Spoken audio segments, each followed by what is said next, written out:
Genesis chapter 4 introduces the first children of Adam and Eve, Cain and Abel.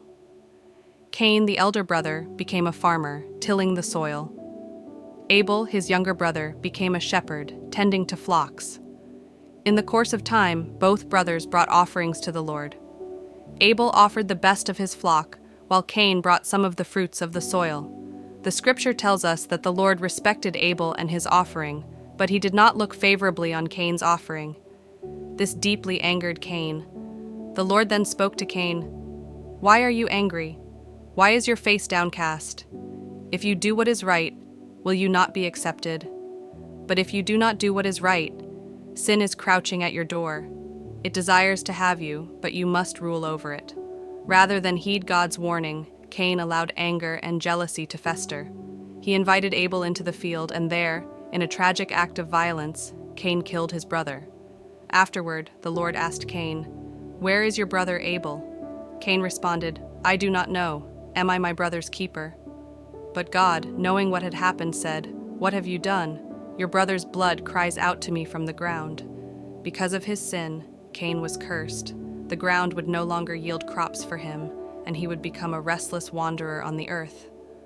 Overcome with fear, Cain cried out that his punishment was too great to bear. But God, even in judgment, showed mercy. He placed a mark on Cain, protecting him from being killed by others. Cain then left the presence of the Lord and settled in the land of Nod, east of Eden. From his line came a number of descendants, including those who pioneered music, tools, and crafts. The chapter ends by noting that Adam and Eve had another son, Seth, through whom people began to call on the name of the Lord again. Now, this chapter contains deep lessons for our lives today. First, it shows us the importance of the heart behind our actions. Cain's offering wasn't rejected simply because of what he gave, but because of the heart behind his giving. God desires that we come to him with sincerity, humility, and our best, not out of obligation, but from a heart of worship, like Abel did. Second, it highlights the destructive power of unchecked anger and jealousy. Rather than confront his own shortcomings, Cain allowed resentment to grow, leading to a terrible outcome. This reminds us that we too must guard our hearts against bitterness, as it can lead us down a path of destruction if left unchecked. Third, we learn that sin is ever present, waiting to overtake us.